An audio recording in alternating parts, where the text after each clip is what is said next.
कल मैंने बोला भी था समय से आइएगा, क्योंकि अगर चैप्टर 10 मिनट निकल गया ये तो आपको 7 दिन समझ में नहीं आएगा। 10 दिन चलेगा चैप्टर, ये कम से कम ये 10 दिन चलेगा। 10 दिन ऐसे ऊपर से निकलेगा। कल मैंने मैसेज डाला था कि टाइम से आइएगा, हाँ, लेकिन समझ में किसी को आता नहीं है। चलिए कोई बात नहीं। देखिए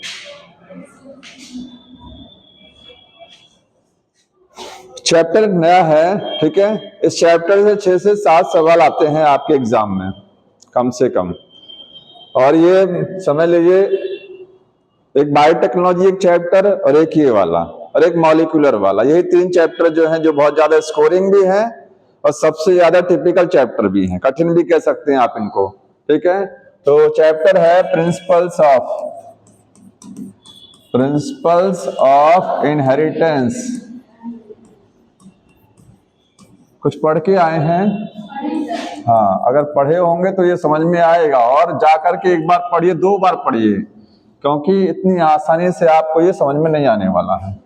हाँ, ये टफ नहीं है, समझ लेंगे तो आसान हो जाएगा आपके लिए, ठीक है। हाँ, इसमें आपको मैथमेटिकल भी कुछ एक्सप्रेशन दिया हुआ है, न्यूमेरिकल्स भी आते हैं इससे संबंधित। और ये थोड़ा सा टाइम टेकिंग लगेगा चैप्टर, समझ में आया। इसमें एनसीईआरटी में जो लाइनें बड़ी खतरनाक लिखी हुई हैं, और एक एक लाइन को बहुत ध्यान से आप समझेंगे तब आपको समझ में आएगा, ठीक है। देखिए सबसे पहले यहां लिखा है प्रिंसिपल्स। इस चैप्टर में हमको पढ़ना क्या है? मेन प्रिंसिपल्स का मतलब सिद्धांत होता है, ठीक है, नियम।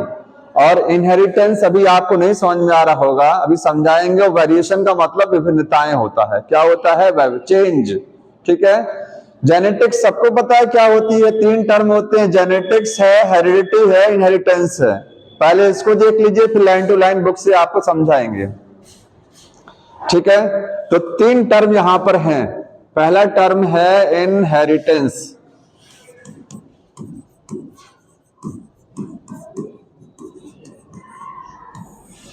दूसरा है हेरिडिटी। अगर ये आपको नहीं समझ में आया, ठीक है, आज का लेक्चर तो पूरा 7 दिन 8 दिन आपको समझ में नहीं आएगा। बहुत ध्यान समझिएगा, जहां नहीं समझ में आया वहां बताइए कि समझ में नहीं आ रहा। ये आपका बेस है आज वाला, जान लीजिए, ठीक है। इनहेरिटेंस हो गया, हेरिडिटी हो गया, और तीसरा टर्म होता है जेनेटिक्स, और एक टर्म है वेरिएशन। वो डिटेल में बताना है अभी आपको, ठीक है। मैं लिस्ट लिख दे रहा हूं यहां पर, वेरिएशन। 4 टर्म यहां पर है। ये टर्म इस चैप्टर में बहुत आएंगे। इनहेरिटेंस क्या होता है? इनहेरिटेंस का मतलब वरासत। हमको अपने माँ बाप से क्या मिलता है? धन दौलत मिलती है, ठीक है, प्रॉपर्टी मिलती है ना। और क्या मिलता है? कैरेक्टर्स मिलते हैं। हमको अपने माँ बाप से कुछ लक्षण मिले हुए हैं, कैरेक्टर, मदर और फादर से। तो साइंस की नॉलेज में वो क्या है? इनहेरिटेंस है। जेनेटिक्स में उसको क्या बोलते हैं? इनहेरिटेंस। समझ में आया? अब देखिए, एक वर्ड हेरिडिटी है, दोनों में थोड़ा सा कंफ्यूजन हो जाता है। हेरिडिटी क्या है? माँ बाप से या पेरेंट्स से बच्चों में कैरेक्टर का आना, इसको बोलते हैं हेरिडिटी। तो पहले मैं ये लिख देता हूं डेफिनेशन। हेरिडिटी क्या है? Transmission of character. कैरेक्टर का क्या होना? ट्रांसफर होना। कहां से? फ्रॉम पेरेंट्स से टू देयर ऑफस्प्रिंग्स। उनके ऑफस्प्रिंग्स का मतलब उनके बच्चों में। एक एक लाइन लिखते भी रहिए, फास्ट लिखिए, नहीं लिखेंगे तो फिर ये चैप्टर नहीं समझ में आएगा। आइए, कैरेक्टर का ट्रांसमिशन होना पेरेंट से अपने बच्चों में, इसको क्या बोलते हैं? हेरिडिटी। नोट भी करते रहिए इस चैप्टर को। अब तक नहीं नोट किया कोई बात नहीं है, ठीक है, क्योंकि जरूरी है चैप्टर, ये इंटरेस्टिंग भी और ये समझने वाला भी है। तो देखिए 4 टर्म आपके पास हैं, एक एक करके समझिए। हेरिडिटी का मतलब माँ बाप से या पेरेंट्स से बच्चों में जो कैरेक्टर ट्रांसफर होते हैं, इसको बोलते हैं हेरिडिटी। अब किस तरीके से ट्रांसफर होते हैं उसको बोलते हैं इनहेरिटेंस। अब आपको इनहेरिटेंस और हेरिडिटी में मतलब समझ में आया होगा। क्या मैकेनिज्म है, किस तरीके से ट्रांसफर होते हैं, वो तरीका क्या है? वो इनहेरिटेंस है। प्रोसेस बुक में लाइन लिखी हुई है, कि it is the process of transfer of the character. Character के ट्रांसफर होने का तरीका क्या है, उस तरीकों को बोलते हैं इनहेरिटेंस, और ट्रांसफर होने को क्या बोलते हैं, हेरिडिटी। मतलब हेरिडिटी के अंडर में आता है इनहेरिटेंस। हेरिडिटी का बेस क्या है, इनहेरिटेंस है। समझ रहे हैं ना? अभी ये लाइन नहीं समझ में आ रही होगी आपको जो मैंने लास्ट में बोला। इतना समझे ना कि पेरेंट्स से कैरेक्टर बच्चे में आना, ये क्या है, हेरिडिटी है। और इनहेरिटेंस का मतलब क्या है, process of transfer of character. Note भी करते रहिए, transfer of characters from parents to offspring. Genetics में बच्चों को क्या बोला जाता है, ऑफस्प्रिंग्स। पेरेंट्स से जो बच्चे बनते हैं, जो अगली जनरेशन आती है, उसको बोलते हैं ऑफस्प्रिंग्स। तो इसी प्रोसेस पर अंडरलाइन कर लीजिएगा। या ऐसे कह सकते हैं हेरिडिटी का प्रोसेस क्या है। अगर एक लाइन लिखी गई है, प्रोसेस ऑफ हेरिडिटी कॉल्ड, बताइए तो हेरिडिटी का प्रोसेस क्या है, इनहेरिटेंस। जैसे आप यहां से अपने घर जा रहे हैं, तो यहां से घर को जाना ये हेरिडिटी है। और कैसे जा रहे हैं, साइकिल से जा रहे हैं, कैसे जा रहे हैं, तो ये क्या है, इनहेरिटेंस। अब समझ में आया होगा, ठीक है। वो तरीके को बोलते हैं इनहेरिटेंस। मतलब हेरिडिटी के अंडर में इनहेरिटेंस आता है। आप जा रहे हैं ना, तो कैसे जा रहे हैं, बाइसिकल से जा रहे हैं ना, ठीक है। तो अगर ये बेस है, अगर आप किसी साधन से नहीं जाएंगे तो कैसे पहुंचेंगे वहां तक, कोई ना कोई साधन तो होगा। पैदल जा रहे हैं, हेलीकॉप्टर से जा रहे हैं, कोई साधन नहीं यूज करेंगे तो कैसे जाएंगे। पैदल भी एक क्या हो गया, मीन्स हो गया ना। तो इसका आधार क्या है, हेरिडिटी का, इनहेरिटेंस है। अगर इनहेरिटेंस नहीं होगा तो हेरिडिटी हो ही नहीं सकती है भाई। वो मैकेनिज्म अगर काम नहीं करेगी कि बच्चों में जो माँ बाप से कैरेक्टर ट्रांसफर होकर आ रहे हैं बच्चों में, अगर वो मैकेनिज्म काम ना करे, क्या अगर हमको स्पर्म ना मिले फादर से, तो क्या हम बन जाएंगे, नहीं बनेंगे ना। तो इनहेरिटेंस आधार है किसका, हेरिडिटी का। इनहेरिटेंस की वजह से हेरिडिटी होती है। समझ में आई लाइन, ठीक है। तो लिखेंगे इनहेरिटेंस, यहां पर लिखिएगा इसको, inheritance is base of heredity. या आप कह सकते हैं उसका कारण है, रीजन ऑफ हेरिडिटी भी बोल सकते हैं। इसी की वजह से हेरिडिटी होती है। समझ में आया? हाँ। अब जेनेटिक वेरिएशन क्या होता है, वेरिएशन देखिए, पेरेंट से विभिन्नता देखिए, पेरेंट से बच्चे डिफर होते हैं। अब बुक में स्टार्टिंग में कुछ लाइनें दी हुई हैं, बुक को भी साथ में देखते जाइए। एलिफेंट से एलिफेंट बनता है ना। मैंगो से मैंगो ही बनता है, कभी दूसरा प्लांट नहीं बन सकता है। सेम पेरेंट से जो बच्चे बनते हैं वो सिमिलर होते हैं। अब आप कहेंगे क्लोन्स नहीं कह सकते हैं, क्योंकि क्लोन्स तो एसेक्सुअल रिप्रोडक्शन में बोला जाएगा, ठीक है। पेरेंट्स से जो बच्चे बनते हैं वो क्या है, लगभग सिमिलर बनते हैं, ठीक है। लेकिन क्या एग्जैक्ट ट्रू कॉपी होता है, नहीं, कुछ ना कुछ चेंजिंग नजर आती है। अब वो जो चेंजिंग है वो कितना चेंजिंग है भाई, हो सकता है कि थोड़ी सी चेंजिंग हो सकता है माँ बाप से बच्चे बहुत ज्यादा डिफर हो, ऐसा भी हो सकता है। तो जितना डिफरेंस होता है माँ बाप से बच्चों में, जितना डिफरेंस होता है, उसी डिफरेंस को बोलते हैं वेरिएशन। बुक ने लिखा it is the degree of variation. Degree का मतलब कितनी डिग्री का वेरिएशन है। जैसे कौन नापते हैं ना, इतने डिग्री का है, 0 का है तो कोई नहीं, निल। 0 डिग्री का मतलब कुछ नहीं। जैसे 0 से बढ़ेंगे तो हाँ थोड़ा सा वेरिएशन, और वेरिएशन, कितना वेरिएशन आ रहा है, degree of difference from parents to offspring. Parents से बच्चे कितने डिग्री में डिफर हैं, ठीक है। ये लाइन लिखा है, लिखेंगे डिग्री। बुक की लाइन लिखना इसलिए जरूरी है क्योंकि यही लाइनें पूछी जाती हैं, ठीक है।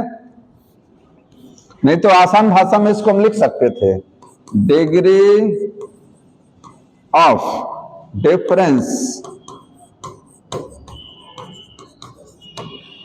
Between parents to offspring. Parents से बच्चे कितना डिग्री डिफर है, पेरेंट्स टू ऑफ स्प्रिंग्स। एक बार घर जाकर के जो हमने बोला, एक बार फिर से इस वीडियो को देखिएगा और फिर से समझिएगा। अगर आप ये चैप्टर समझ गए तो बहुत बढ़िया, फिर ठीक है। अब जेनेटिक्स क्या होती है, तो जेनेटिक्स एक साइंस की ब्रांच है जिसमें हम हेरिडिटी और वेरिएशन को स्टडी करते हैं। जेनेटिक्स क्या है, साइंस की ब्रांच। जैसे फिजिक्स केमिस्ट्री ब्रांच है, बायोलॉजी, वैसे बायोलॉजी की एक ब्रांच है जेनेटिक्स। उसमें हम हेरिडिटी को स्टडी करेंगे, हेरिडिटी करेंगे तो इनहेरिटेंस तो होगा ही, क्योंकि उसी का इनहेरिटेंस उसके अंडर में आता है ना। और कहा जाए हेरिडिटी इंक्लूड्स द इनहेरिटेंस या इनहेरिटेंस इंक्लूड द हेरिडिटी, तो गलत, सही ये होगा कि हेरिडिटी इंक्लूड करती है इनहेरिटेंस को अपने अंदर, इसका इनहेरिटेंस एक हिस्सा है। समझ में आया? तो वेरिएशन में जेनेटिक्स क्या है? ब्रांच ऑफ बायोलॉजी है या साइंस है? ब्रांच ऑफ साइंस इंक्लूड, जिसमें क्या चीज इंक्लूड होती हैं? Heredity and variation.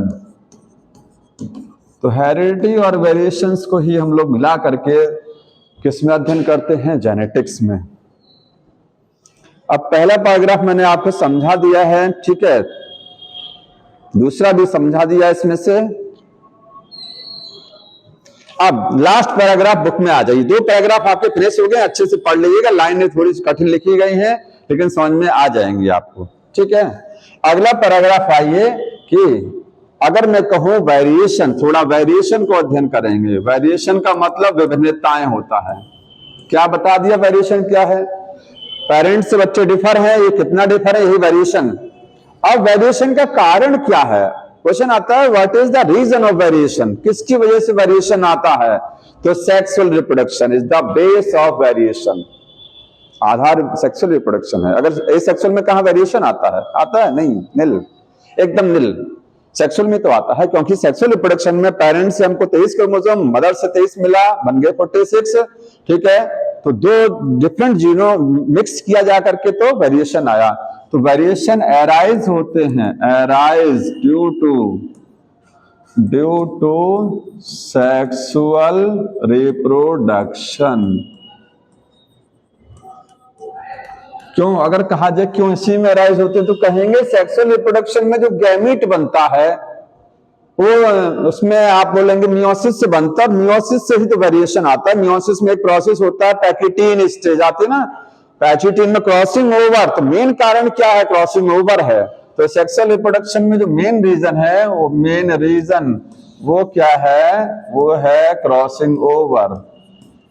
जो लोग आज नहीं आए ना वो कल देखिएगा, उनको लोग कल देखिएगा, 1 पैसे का समझ में नहीं आएगा। हमारे बताने के बावजूद भी, मैंने इसीलिए आज बोला था, मुझे कोई इंटरेस्ट नहीं था कि टाइम से आइए, आपकी मर्जी, लेकिन हमने कहा कि चैप्टर स्टार्ट हो रहा है, अगर आप समय से नहीं आए तो फिर परेशान हो जाएंगे इस चैप्टर में, ठीक है। अब देखिए ये हो गया। अब एक लाइन बुक में लिखी गई है कि ह्यूमन जो है 8000 से 10,000 साल पहले का जो ह्यूमन हुआ करता था, मेंडल के समय के पहले, मतलब हमारे जो पूर्वज थे, तो हमारे पूर्वज भी क्या है, उनको ज्ञान था कि वेरिएशन के बारे में। वेरिएशन कोई नई चीज नहीं है, वेरिएशन नया नहीं है, ध्यान सुनिएगा, ये पुरानी चीज है। पहले के समय क्या है, जैसे आज के समय मैटिंग की जाती है, होता ना कि एनिमल के जो सेंटर होते हैं जहां ब्रीडिंग कराई जाती है, जहां क्रॉस कराया जाता है, ठीक है, या जानवरों में मैटिंग, आपने सुना होगा, मैटिंग कराई जाती है। अच्छी क्वालिटी का बुल, बैल और एक अच्छी क्वालिटी की गाय, उनको यूज करते हैं और मैटिंग कराते हैं, क्रॉस कराते हैं, और फिर इनसे जो बच्चे बनते हैं वो अच्छे बनते हैं। जैसे मान लीजिए आपके पास एक बुल है, बैल है, जो जैसे बुल जो होता है उसके अंदर मेन चीज क्या होती है? स्टेमिना। दूध तो देता नहीं है बुल, उसके अंदर क्या है? स्टेमिना। गाय क्या है? अच्छी गाय का मतलब क्या है? ताकतवर हो? नहीं, अच्छी गाय का मतलब क्या हो? ज्यादा दूध देने वाली हो, ठीक है। और अच्छा बैल, बुल, इसका मतलब हो इसके अंदर स्टेमिना हो। तो एक अच्छा बुल ले लेंगे, इसका मतलब जिसके अंदर स्टेमिना ज्यादा होगा, और एक अच्छी काव जिसके अंदर मिल्क यील्डिंग पावर ज्यादा होगी, दोनों को क्रॉस कराया, ठीक है, हमने अपनी इच्छा से कराया और एक नया रिजल्ट तैयार किया, जो कि आपके पास अब जो काव बनेगी उसके अंदर स्टेमिना भी अच्छा होगा, उसके अंदर मिल्क यील्ड भी ज्यादा मिलेगा। तो वेरिएशन अगर नहीं होता इस धरती पर, तो क्या आप, जैसे कहते हैं आपको बोल दिया चूज करने के लिए, चुनने के लिए, तो कैसे चूज करते हैं? जब 50 तरीके की चीजें होती हैं तभी तो चूज किया जाता है। जब सब एक जैसा हुआ तो आप कैसे चुनेंगे उस चीज को? नहीं ना। तो धरती पर वेरिएशन बहुत ज्यादा है, आज की चीज नहीं है, नई चीज नहीं है। बहुत सारी वैरायटी के प्लांट दिख रहे हैं, बहुत सारी वैरायटी के एनिमल दिख रहे हैं, ठीक है। तो पहले के समय में जब क्रॉस कराया जाता था तो क्या करते थे लोग, अच्छी वैरायटी का बुल खोज के लाते थे, चुनते थे बढ़िया वैरायटी का, अच्छी वैरायटी के काऊ, और सेक्सुअल रिप्रोडक्शन करा देते थे। फिर जो बच्चे बने वो बेटर बन गए, नहीं बने। तो लोगों को ये ज्ञान था कि वेरिएशन जो आता है वो सेक्सुअल रिप्रोडक्शन से आता है। ये पहले लोगों को पता था कि अगर सेक्सुअल रिप्रोडक्शन कराया जाएगा, जब क्रॉस कराया जाएगा तो क्या होगा, वेरिएशन आएगा। लेकिन वो कैसे आता है ये ज्ञान नहीं था। अरे साइंस कहां इतना आगे था उसमें, ठीक है। तो जो लाइन लिखी गई है बुक में कि 8,000 से 10,000 साल पहले की जो बात है, उसमें पता था कि लोगों को कि सेक्सुअल रिप्रोडक्शन का आधार क्या है, सॉरी वेरिएशन का आधार क्या है, सेक्सुअल रिप्रोडक्शन, ये उसी वजह से आता ही है, ठीक है। मतलब लिखा है इसमें, बुक ने लिखा है कि variation is hidden in the sexual reproduction. Variation कहां छुपा हुआ है, सेक्सुअल रिप्रोडक्शन के अंदर छुपा। अगर सेक्सुअल रिप्रोडक्शन होगा तो वेरिएशन आएगा, ठीक। अब एक चीज इन्होंने लिखा है, आप सबको पता, अगर कहीं यूज किया जाए वाइल्ड पॉपुलेशन या वाइल्ड पॉपुलेशन या वाइल्ड एनिमल या वाइल्ड काउ भी लिखा है आगे बुक में, ठीक है। जैसे जो पंजाब में साहिवाल एक काउ की वैरायटी बनाई गई है, साहिवाल, वो कैसे बनाई गई है, वो एक अच्छा बुल लिया गया है, अच्छा बुल, और एक अच्छी काउ ली गई है, दोनों को क्रॉस करा करके। तो वाइल्ड पॉपुलेशन का मतलब होता है नेचुरल पॉपुलेशन। नेचर में जो जीव दिखाई दे रहे हैं आपके पास वो क्या है, वाइल्ड पॉपुलेशन है, ठीक है। उनमें से कुछ जीवों को हम लोग पालते हैं। तो क्या हम सारे जानवरों को पालते हैं? अभी मैंने बताया वेरिएशन जो है ये बहुत पुराने समय से लोग हमारे जानते हैं कि वेरिएशंस क्या होती हैं। अगर ये नहीं होती तो हम सारे जानवरों को पाल लेते। हम क्यों ऐसे जानवरों को पालते हैं? क्योंकि हम जानते हैं कि हमारे लिए फायदेमंद है, ये अच्छा है, इसके अंदर कुछ अलग वेरिएशन दिखाई दे रहा है, बाकी से हटके है ना, बाकी से इसमें डिफरेंस है, तभी तो इसको हम पाल रहे हैं, बाकी सबको नहीं पाल रहे हैं ना। तो इस लाइन बुक में लिखा गया है इसमें कि जो एनिमल्स हम लोग डोमेस्टिकेटेड करते हैं, यूज करते हैं, या जो प्लांट में ब्रीडिंग कराते हैं, सबका आधार क्या है, वेरिएशन है। अगर वेरिएशन नहीं होता तो हम चुन नहीं पाते, सिलेक्शन नहीं कर पाते, ठीक है। अब देखिए यहां तक आपको समझ में आ गया होगा। अब थोड़ी सी मेंडल की कहानी ले लें, इसके बाद कुछ टर्म्स पर आ जाएंगे, ठीक। इस चैप्टर में शुरुआत में मैंने कुछ चीजें आपको बता दी हैं, नहीं अभी समझाएंगे सब।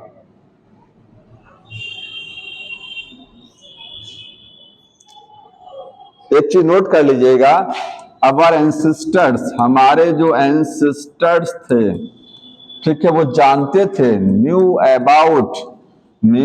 अबाउट किसके बारे में उनको ज्ञान था, वेरिएशंस के बारे में ज्ञान था, वेरिएशंस जानते थे, एंड सेक्सुअल रिप्रोडक्शन क्या होता है ये भी जानते थे, सेक्सुअल रिप्रोडक्शन। लेकिन वेरिएशन कैसे अराइज होते हैं ये नहीं जानते थे, कैसे जो है जीन ट्रांसफर होता है ये नहीं। ये लास्ट लाइन उन्होंने लिखा है, little about the scientific basis of ये, ठीक है। उनको इनहेरिटेंस का भी पता था, एंड आल्सो इनहेरिटेंस कोई नई चीज नहीं है। इनहेरिटेंस के बारे में भी 8,000 साल पहले जिक्र हुआ था, ठीक है।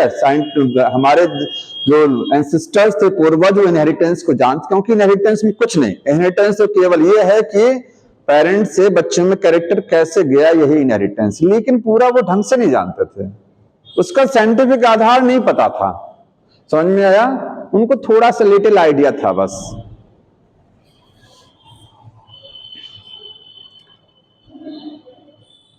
अब मेंडल की थोड़ी सी कहानी देख लीजिए कि मेंडल की हिस्ट्री, मेंडल हिस्ट्री देखिए तो लॉ आगे है, मेंडल हिस्ट्री। अभी इसमें टर्म बताएंगे कि जीनोटाइप फिनोटाइप, इसके बाद तक थोड़ा सा आज आप बेसिक्स देख लीजिए, फिर जेनेटिक्स आसान हो जाएगी। मेंडल हिस्ट्री, मेंडल का जो बर्थ हुआ था एक एक करके 1822 से 1884 तक वो रहे जीवित, ये इनका लाइफ स्पेन है। 1822 ईस्वी में जन्म हुआ और 1884 में वो क्या हो गए, डाई कर गए, ठीक है। समझ में आया?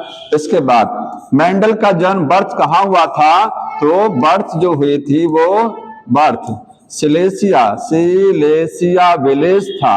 विलेज का नाम क्या था, सिलेसिया, एक गांव था।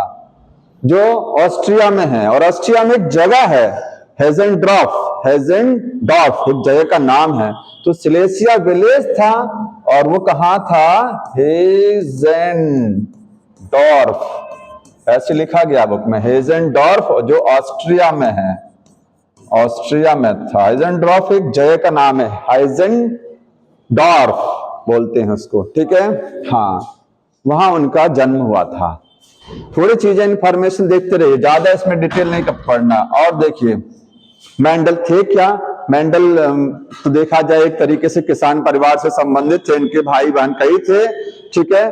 और शुरू से खेती पर ध्यान दिया जाता था और ये मधुमक्खी पालन वगैरह भी इनके पेरेंट्स करते थे, ठीक। ऐसे सुन लीजिए इसको। इसके बाद में ये पूछा जाता है कि ऑस्ट्रिया के मोंक सिटी में, ऑस्ट्रिया में ब्रूना सिटी है, वहां एक पादरी, मतलब चर्च में ये पुजारी बन गए जाकर के। जब बड़े हो गए तो पढ़ाई लिखाई में ज्यादा मन नहीं लगा, तो ये क्या है, चर्च में एक मॉन्क बन गए, ठीक है।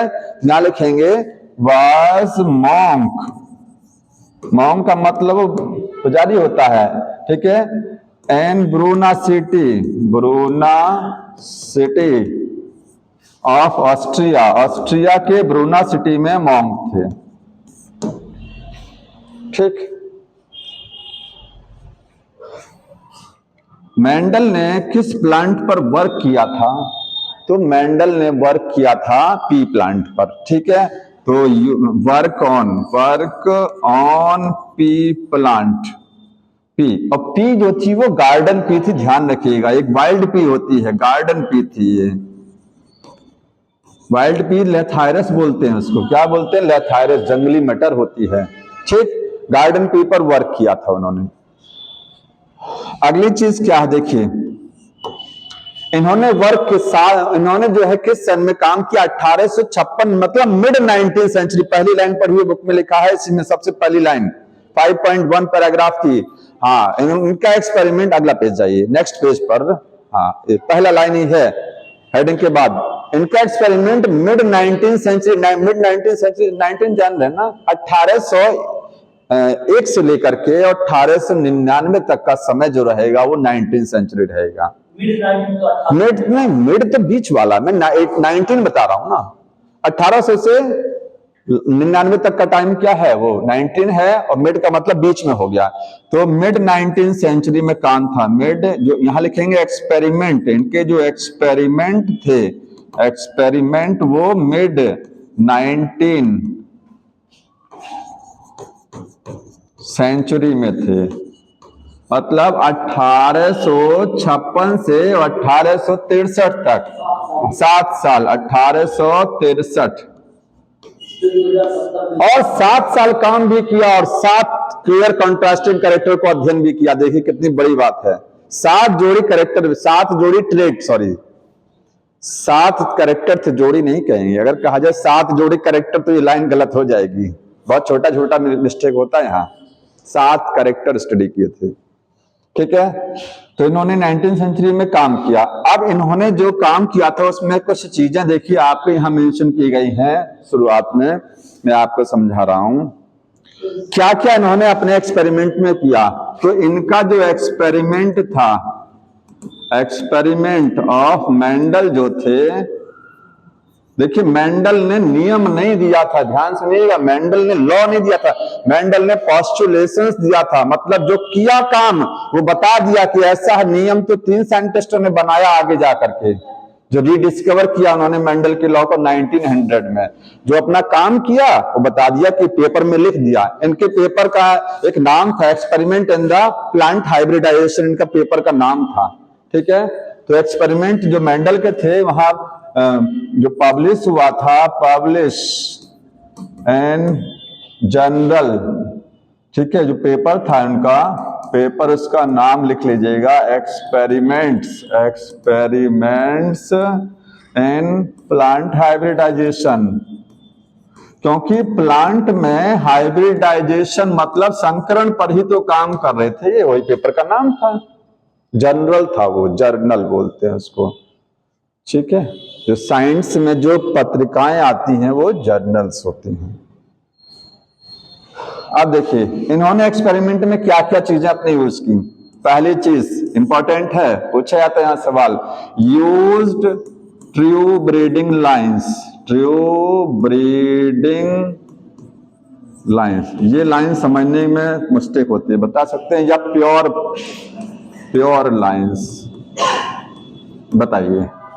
ऐसे आएगा कि मेंडल ने अपने एक्सपेरिमेंट में क्या यूज किया था, जो पौधे यूज किए थे वो क्या थे, वो उनको बोलते थे, बार बार आएगा कि प्योर लाइंस, प्योर प्लांट, उन्हीं को ट्रू ब्रीडिंग लाइंस बोलते। जानते हैं क्या ट्रू ब्रीडिंग लाइंस?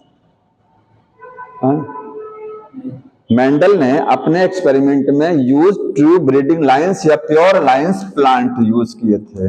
इनका मतलब एकदम शुद्ध प्लांट, आप ऐसे हिंदी में समझिए, समझा रहा हूं, प्योर प्लांट। आप क्या बोलेंगे? दैट इज, इसका मतलब होता है प्योर प्लांट्स, ऐसे प्लांट जो प्योर हों और जिनके अंदर कोई मिक्सिंग ना हो, and no mixing, no blending, BLENDING, कोई ब्लेंडिंग, या फिर आप ब्लेंडिंग को मिक्सिंग भी लिख सकते हैं, मिक्सिंग ना हो, जैसे ऐसे समझ लीजिए। ट्रू ब्रीडिंग जानते हैं मेंडल, ध्यान सुनिए, जब मेंडल कोई एक्सपेरिमेंट करते थे, ठीक है, तो एक्सपेरिमेंट करने के पहले जो प्लांट, आपको इतना याद होगा कि टॉल प्लांट लेते थे, एक डॉर्फ लिया उन्होंने एग्जांपल, तो टॉल जो लिया, उस टॉल को एकदम शुद्ध बना लिया, माज लिया, उसको एकदम माज लिया, उस प्लांट को एकदम शुद्ध बना लिया, वो शुद्ध टॉल होना चाहिए। जैसे आप जो है, और शुद्ध जानते हैं कैसे बनता है, किसी चीज को बार बार फिल्टर करते रहिए, बार बार फिल्टर करिए, खूब फिल्टर करिए, तो एकदम निचोड़ एकदम शुद्ध आएगा, फिर वो उसमें जरा सी मिलावट नहीं नजर आएगी, ठीक है।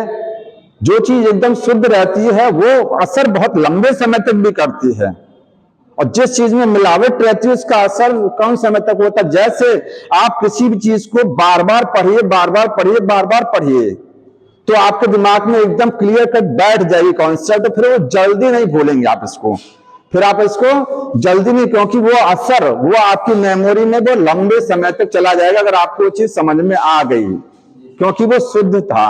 और खिचड़ी हम आपको पका के दे दें तो बहुत लंबे समय तक वो आपके दिमाग में टिकेगा नहीं। समझ में आ रहा है? इसी को यहां समझिएगा कि ट्रू ब्रीडिंग लाइन बनता कैसे है, ये बनेगा कैसे, मेंडल ने प्योर शुद्ध प्लांट बनाया कैसे, तो बनाया था by continued, CONTINUED, self pollination, self pollination बार बार करा करके, बार बार सेल्फ कराएंगे। जानते हैं क्रॉस कराने से क्या होता है, तो वेरिएशन आता ना, सेल्फ होगा तो सेल्फ में क्या होगा, नया कैरेक्टर नहीं आ रहा है, ठीक है।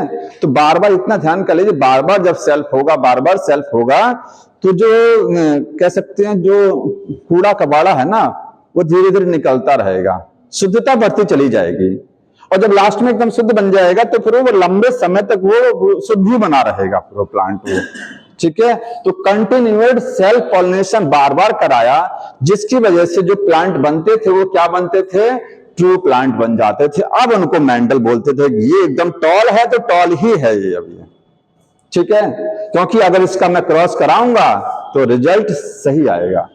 उस लाइन को यहां लिखी गई है, देखिए एक चीज समझ में आया होगा, ये लाइन यहां लिखी गई, आप पढ़िएगा, जहां वो चित्र दिया हुआ है डायग्राम आपका पी का, और वहीं लिखा गया कि successive generations of test plant proved his result pointed to the general rule. एक चीज और समझिए, आ जाइए,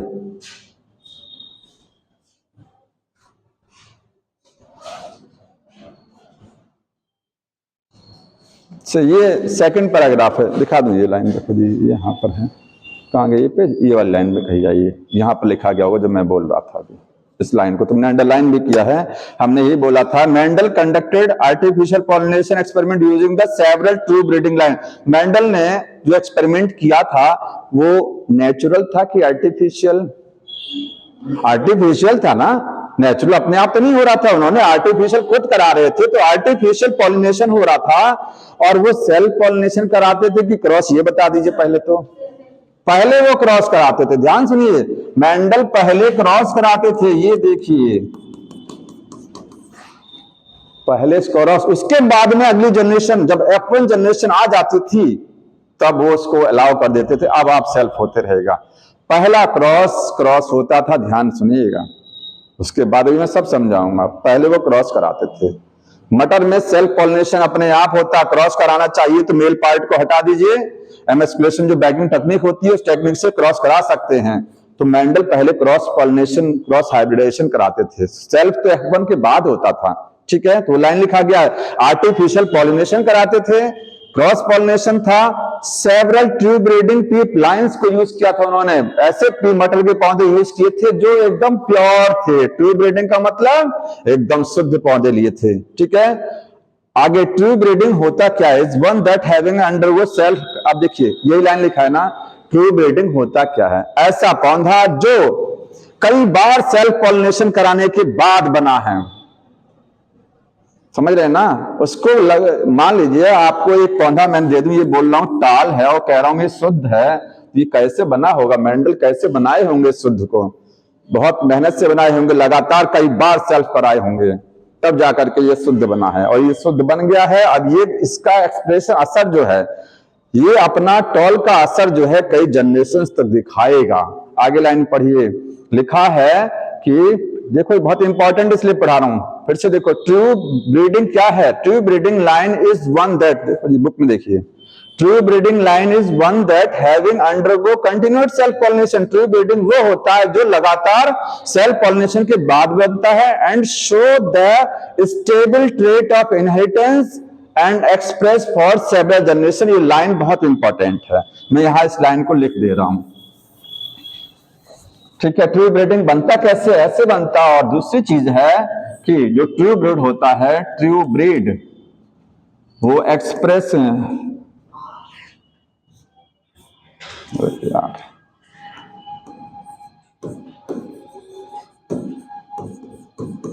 क्या लिखा गया है, स्टेबल के आगे कुछ लिखा है इन्होंने, हाँ, स्टेबल ट्रेट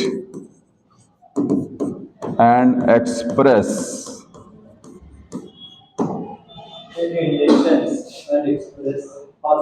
सेवरल जनरेशन।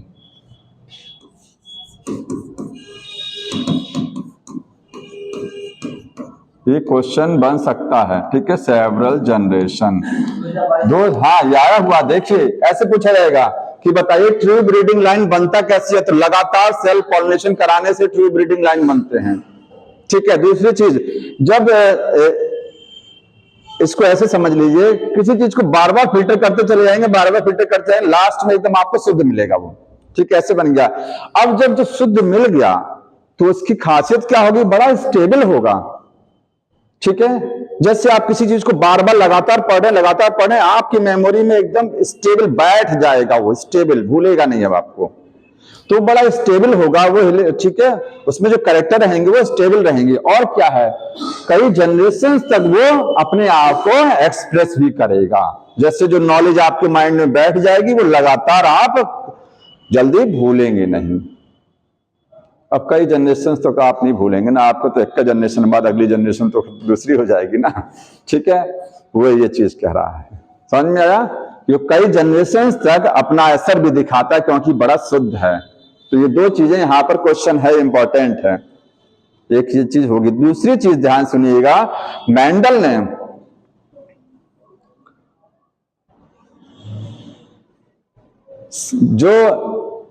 ने मैथमेटिक्स यूज की थी, ये एक्सपेरिमेंट के बारे में बता रहे हैं।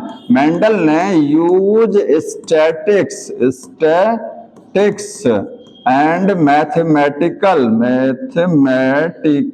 एक्सप्रेशन, जो लेट आए हैं वो आप इस वीडियो को रिपीट करके एक बार जरूर देख लीजिएगा, अगर आपको समझना है तो, आज का नहीं तो समझ में नहीं आएगा। इन्होंने स्टैटिक्स यूज की थी, स्टैटिक्स सबको पता है ना, मैथमेटिक्स में स्टैटिक्स होती है, हाँ, और वो मैथमेटिकल एक्सप्रेशन यूज किया था। यही मेंडल की सक्सेस, जो लेट डिस्कवरी हुई मेंडल के लॉ की, सबसे बड़ा कारण ये था। मेंडल को लोग बड़ा अजीब मानते थे, क्यों, क्योंकि उस बायोलॉजी में उन्होंने मैथमेटिक्स को लगा दिया था, जो उस समय के में थोड़ा अजीब लगता था, ठीक है। तो ये दूसरी चीज इनके एक्सपेरिमेंट में थी। तीसरा था, इनका सैंपलिंग साइज बड़ा बहुत ब्रॉड था, ठीक है, large sampling size, large sampling size, ये बताएंगे कोई इसका मतलब क्या है। इनके एक्सपेरिमेंट में सैंपलिंग साइज बहुत बड़ा था इन एक्सपेरिमेंट। कई देखिए एक एक्सपेरिमेंट को एक बार नहीं कराते थे। आप ध्यान से सुनिएगा, मैं यहाँ इस लाइन को एक और तरीके से लिख रहा हूं, एक और लिख रहा हूं जो लाइन बुक में लिखी गई है कि परफॉर्म, ये अपने परफॉर्म एक्सपेरिमेंट किसी एक्सपेरिमेंट को सेवरल टाइम कराते थे, सेवरल टाइम, या यहाँ एक्सपेरिमेंट की जगह आप क्रॉस लिखेंगे, ठीक है। वो जो क्रॉस कराते थे सेवरल टाइम, बार बार, जैसे, और किस लिए कराते थे? For making generalisation.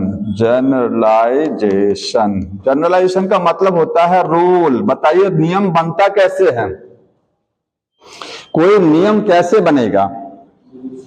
जब किसी भी चीज को कई बार कराया जाएगा, कोई घटना होगी? नहीं होगी।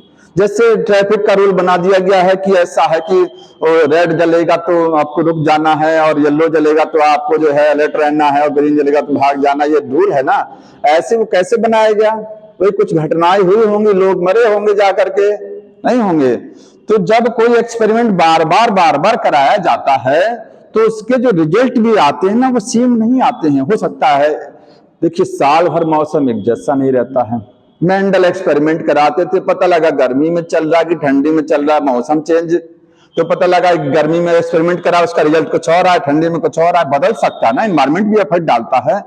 तो जब कई बार एक्सपेरिमेंट मेंडल कराते थे तो जो रिजल्ट आते थे थोड़ा थोड़ा अलग आते थे, तो उसके आधार पर एक नियम बना दिया उन्होंने, सबको मिलाकर के निचोड़ के, हाँ ऐसा होता है, ठीक। तो मेंडल का एक जो है एक्सपेरिमेंट में एक खास बात यह थी कि उन्होंने एक्सपेरिमेंट जो बहुत बार कराया, एक ही एक्सपेरिमेंट को, जैसे टॉल और डार्क को जो क्रॉस कराते थे तो कई बार क्रॉस करा के देखते थे कि रिजल्ट जो आ रहा है वो, ऐसा तो आपको पढ़ाने के लिए दे दिया गया कि टॉल डार्क कराया तो पहली जनरेशन में टॉल आया ना, लेकिन वो हो सकता है उनके में कोई चेंज आया हो, तो कई बार वो करा करके तब फाइनल रिजल्ट वो आपको दिए, वो कि ऐसा हुआ। एक जनरलाइजेशन का मतलब एक सिद्धांत दे दिया उन्होंने, ठीक है।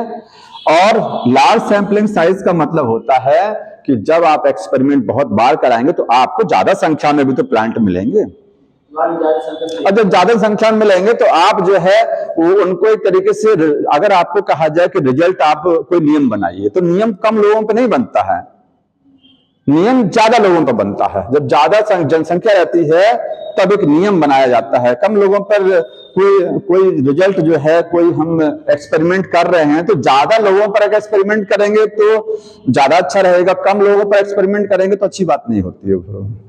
तो ज्यादा प्लांट वो कई जनरेशन तक क्रॉस कराते थे, बहुत सारे जो प्लांट देखते थे, वही लार्ज सैंपलिंग साइज। क्योंकि एक्यूरेसी तभी आती है जब सैंपलिंग साइज बड़ा होगा,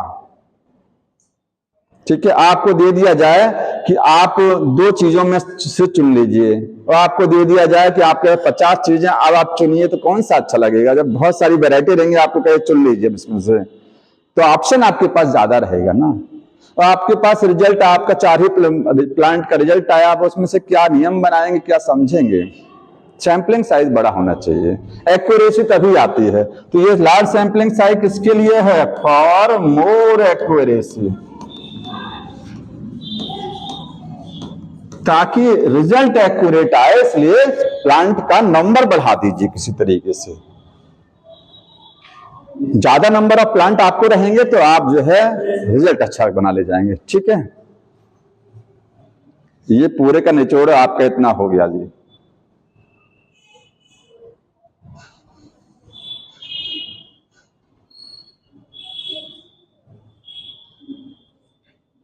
और एक खास बात थी मेंडल की, एक बार में एक ही क्रॉस कराया था उन्होंने, ठीक है। वन टाइम, एक बार में एक ही क्रॉस था उनका, याद रखिए, या नोट कर लीजिएगा। यूज सिंगल कैरेक्टर,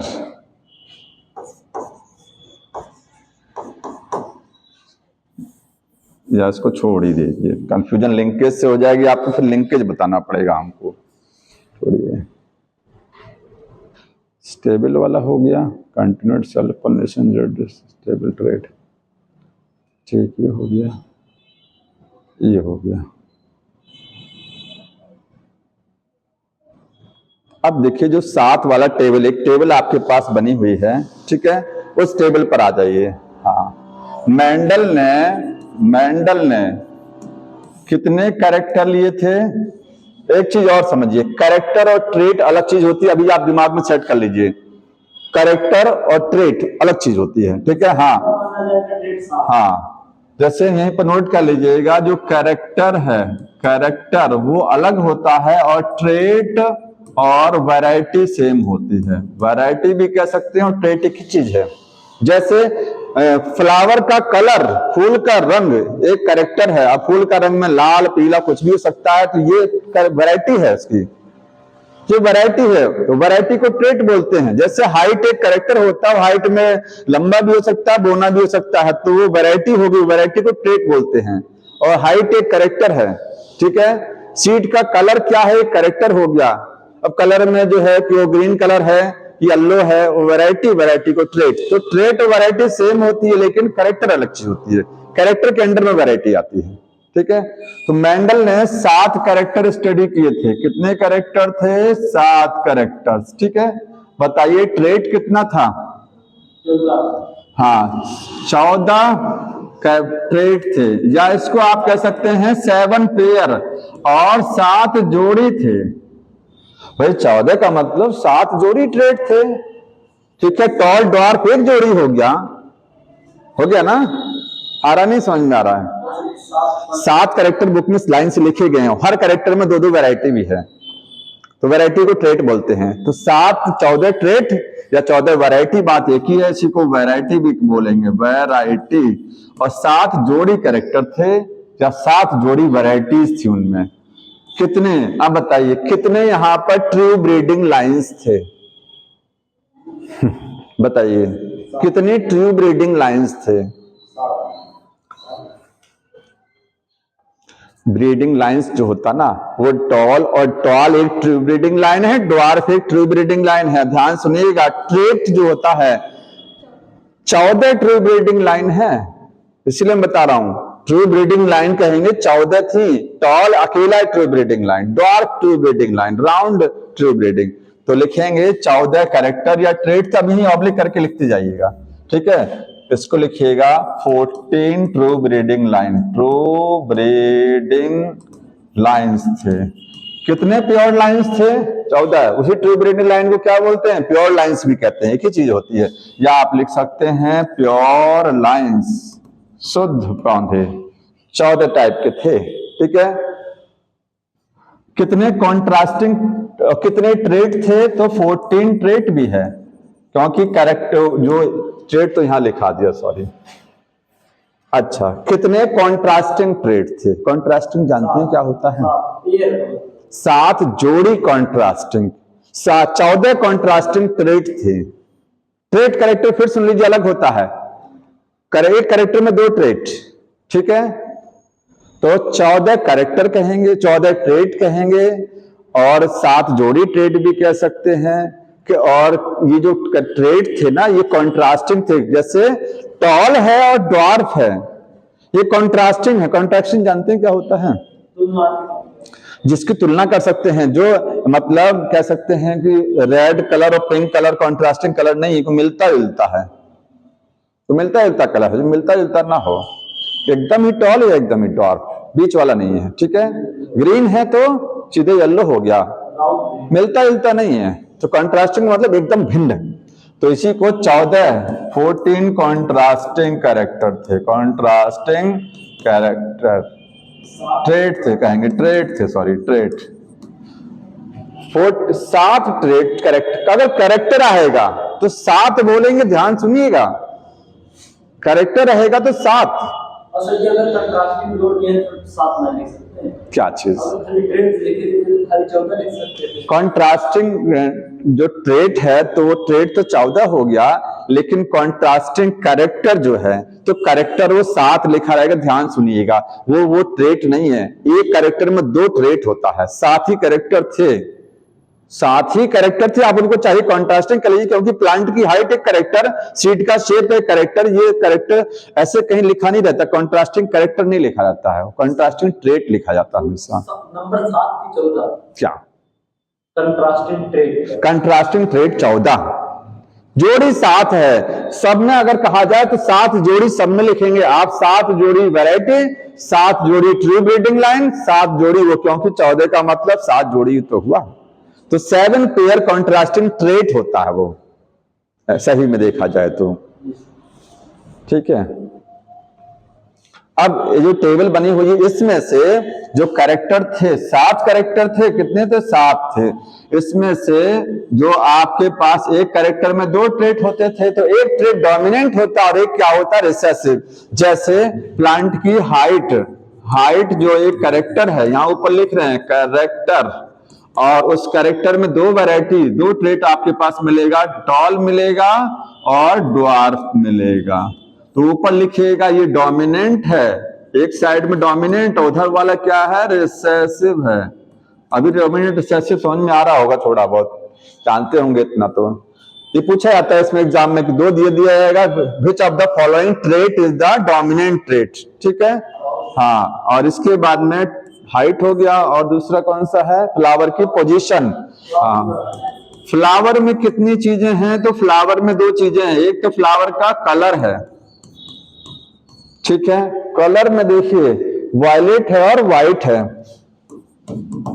वायलेट और व्हाइट, वायलेट है डोमिनेंट, व्हाइट ही हो गया। फ्लावर का पोजीशन, फ्लावर पोजीशन हो गया, एक्सियल और टर्मिनल, तो एक्सियल यहीं पर है ना, उधर क्या है? टर्मिनल। एक्सियल समझते हैं कि फ्लावर एक्सिस पे लगा है, टॉप पर एकदम किस साइड में लगा है, एक एक्सियल होता है, एक टर्मिनल होता है। पॉड का शेप, फली जो होती है, मटर की फली क्या है? पॉड बोलते हैं फल को उसको। तो पॉड का शेप और पॉड का कलर भी है, तो शेप में है इन्फ्लेटेड, इन्फ्लेटेड चपटा वाला, और कॉन्स्ट्रिक्टेड, एक है कॉन्स्ट्रिक्टेड,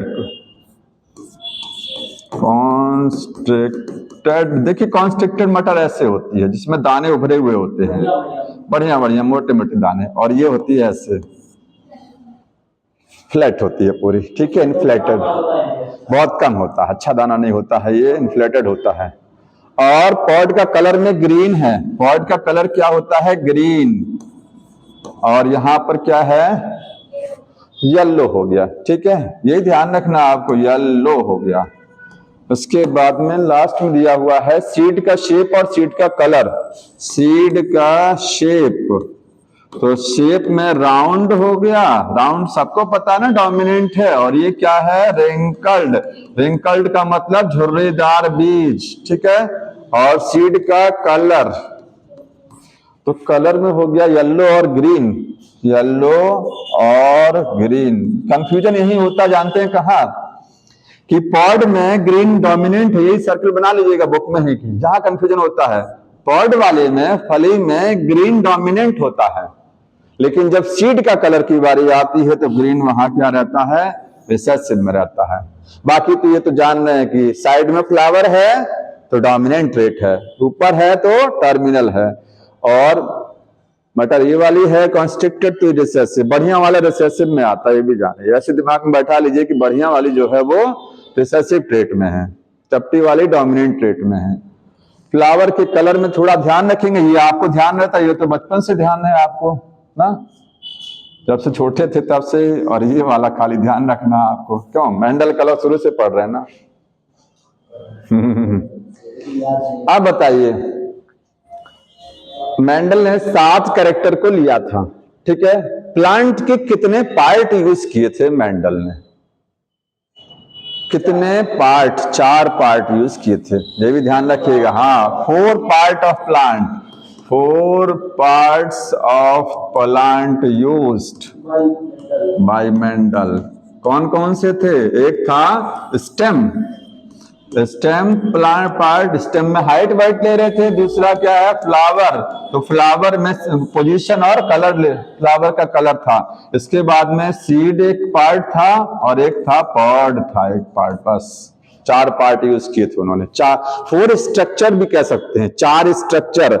ऐसे ही पूछ सकते हैं कि कितनी स्ट्रक्चर यूज की थी, तो 4 स्ट्रक्चर्स भी थी, वो 4 संरचना यूज की गई थी। ठीक,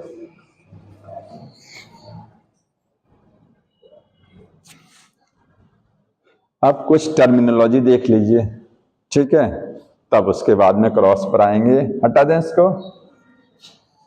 टर्मिनोलॉजी वही पढ़ाना, जीन क्या होता है, एलील क्या होता है, जीनोटाइप, फिनोटाइप, ये सब। ठीक, हाँ ध्यान सुनिएगा। जीन क्या है? आप सबको पता है कि डीएनए से क्या बनता है? क्रोमैटिन बनेगा, और क्रोमैटिन कंडेंस करके क्या बनाएगा? क्रोमोसोम बनाएगा। ठीक है, डीएनए ऐसा होता है इस तरीके से, क्रोमैटिन थोड़ा सा और कंडेंस कर गया इस तरीके से हो जाएगा, क्रोमोसोम और कंडेंस कर जाएगा तो इस तरीके से हो जाएगा। बस यही अंतर होता है ना, होता तो सब सेम ही चीज है। इसमें प्रोटीन नहीं है, वहां प्रोटीन मिल जाएंगे तो कंडेंसेशन करा देती हैं। अब जीन क्या होता है? जीन कह सकते हैं चाहे क्रोमोसोम का एक छोटा सा टुकड़ा, या तो कहेंगे डीएनए का एक छोटा सा टुकड़ा, बात एक ही है। A small segment of the DNA और chromosome that decide a character, जिसकी वजह से कोई कैरेक्टर डिसाइड होता है। जैसे प्लांट की हाइट आई तो हाइट लंबी हुई तो क्यों हुई? कोई प्रोटीन तो बनी होगी ना। हाइट छोटी क्यों रहेगी? कोई ऐसी प्रोटीन बनी होगी जिसकी वजह से हाइट छोटा हो गया। तो कैरेक्टर हमारी बॉडी में क्यों आता है? हमारे बाल काले हैं, कुछ लोगों के भूरे हैं, आंख काली नीली, ये सब क्यों आए? ये सब अब बालों का कलर तो कहेंगे प्रोटीन की वजह से होता है ना, केराटिन प्रोटीन होती है ना। तो आई का कलर भी प्रोटीन की, पिगमेंट है, आई का कलर पिगमेंट की वजह से। पिगमेंट क्या है? प्रोटीन। स्किन का कलर पिगमेंट की वजह से। कौन सा पिगमेंट? मेलानिन। और वो पिगमेंट एक्चुअली में है क्या? है प्रोटीन। तो बॉडी में जितने भी कैरेक्टर होते हैं, लक्षण, वो सब क्या है? प्रोटीन की वजह से आते हैं। तो आप कहेंगे कि जीन क्या है? जीन डीएनए का वो टुकड़ा जिसकी वजह से कोई प्रोटीन बनती है और उस प्रोटीन से एक पर्टिकुलर कैरेक्टर निर्धारित होता है। ठीक है, जैसे माँ बाप से हमको जीन मिला ना, तो जैसे जीन वैसे तो लक्षण आएगा बॉडी में, नहीं आएगा। तो जीन से बनता क्या है? लक्षण कैसे आता है? जीन से बनता प्रोटीन, और प्रोटीन से कैरेक्टर डिसाइड होता है कि ये कैरेक्टर बनेगा कि वो बनेगा। जैसा जीन वैसा कैरेक्टर। समझ में आया ना? जीन क्या होती है? तो लिखेंगे स्मॉल सेगमेंट, छोटा सा सेगमेंट ऑफ डीएनए, और क्रोमोसोम भी कह सकते हैं, क्रोमोसोम, दैट कंट्रोल, जो कंट्रोल करेगा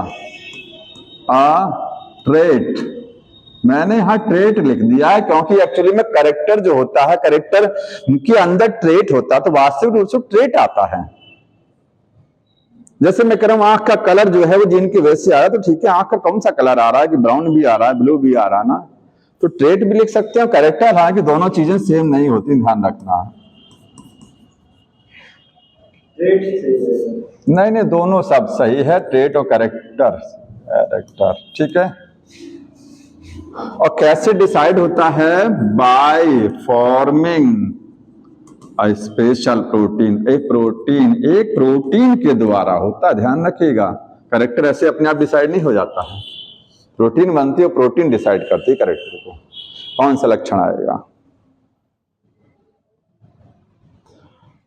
ठीक है।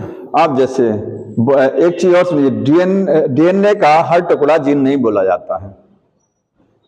डीएनए के सारे टुकड़े जीन नहीं है। एक जीन ए हो गया, एक जीन ये बी हो गया, एक जीन ये सी हो गया। 30,000 जीन्स होती है ह्यूमन की बॉडी में, 30,000। 46 क्रोमोसोम है, 46 को जोड़ करके देखा जाए तो कुछ पर ज्यादा है, कुछ पर कम है, सबको मिला करके 30,000 जीन्स हैं हमारी पूरे एक सेल के अंदर। ठीक है। तो ए बी सी डी मान लीजिए इतनी जीन है। तो डीएनए में हर टुकड़े को जीन नहीं बोलते हैं, क्योंकि हर टुकड़ा प्रोटीन नहीं बनाता है, जो बनाएगा वही जीन है। ठीक, कुछ जीन हाँ ये है कि जीन आज कुछ नहीं बना रही है। मान लीजिए जैसे हमारे अंदर कोई जीन है, ध्यान समझिएगा, वो कुछ नहीं बना रही है, साइलेंट पड़ी हुई है, लेकिन हमारे बच्चों में एक्सप्रेस कर जाएगी और हमारे बच्चों में कुछ ना कुछ कैरेक्टर को देके जाएगी। जैसे हमारी बॉडी में कुछ लक्षण ऐसे हैं जो हमारे माँ बाप में नहीं है लेकिन हमारे बाबा दादा में थे। क्यों? क्योंकि हमारे माँ बाप में वो जीन साइलेंट हो चुकी थी। ठीक है, फिर हमारे अंदर आई, वो हमको स्पर्म से मिला तो हमारे में एक्टिव हो गई। तो मतलब कभी ना कभी हो तो रहा है, आज नहीं कल को तो वो जीन एक्सप्रेस होगी तो वो जीन है, और कभी नहीं हुआ तो वो क्या है? वो जीन नहीं है। फिर अगर कभी वो कोई प्रोटीन नहीं बनाता है तो कुछ पार्ट ऐसा होता है डीएनए में जो कुछ नहीं बनाता है। ठीक है, लिखेंगे नॉट ऑल पार्ट सेगमेंट, सारे सेगमेंट्स को ऑफ डीएनए कॉल्ड जीन, सारे सेगमेंट को जीन नहीं कह सकते हैं। ठीक है, ओनली एक्सप्रेसिंग पार्ट, जो एक्सप्रेसिंग नेचर का होगा कॉल्ड जीन। ठीक है, जो कुछ बनाएगा कभी, एक्सप्रेसिंग का मतलब जो प्रोटीन बनाना, जो प्रोटीन सिंथेसिस आज नहीं कल करेगा उसी को जीन बोलेंगे, बाकी सबको जीन नहीं कह सकते हैं। अब जीन के दो रूप होते हैं, उन्हीं को क्या बोलते हैं? एलील। तो अगला टॉपिक लिखिएगा, एलील्स क्या होते हैं। एलील्स को एलीलोमॉर्फ भी कहते हैं, एलीलोमॉर्फ। ठीक है, ये क्या है? एलील्स के रूप। जैसे हम कहें कि पौधे की लंबाई एक कैरेक्टर है, वो कैरेक्टर किसकी वजह से आया? जीन की वजह से आया। तो जीन की वजह से कैरेक्टर आया। ठीक, अब उस कैरेक्टर के क्या हो गए? दो रूप है कि वो टॉल है कि ड्वार्फ है। तो क्यों हुआ टॉल ड्वार्फ? एलील की वजह से हुआ है एक्चुअली में वो। ठीक है, जैसे मैं कहूं कि प्लांट की हाइट एक कैरेक्टर है, तो हाइट में दो वैरायटी हो सकती है, टॉल और ड्वार्फ। तो दोनों एलील्स की वजह से आ रही है। एलील्स क्या है? जीन का दो या दो से ज्यादा, कभी कभी दो से ज्यादा रूप भी हैं। ब्लड ग्रुप एक कैरेक्टर, इसमें 3 एलील्स होते हैं। तो एलील्स क्या है? डिफरेंट या alternate form of gene, gene का अल्टरनेट रूप। जैसे हाइट जो होती है,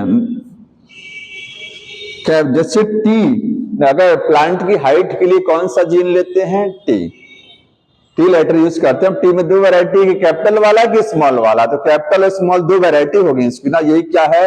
ये वैरायटी, जो जीन की जो वैरायटी है वही क्या? एलील्स हैं। फॉर एग्जाम्पल टॉल के लिए आपके पास दो एलील्स होते हैं, कैपिटल टी और स्मॉल टी। और सीड की शेप के लिए आर और आर होता है। ये हो गया एलील्स।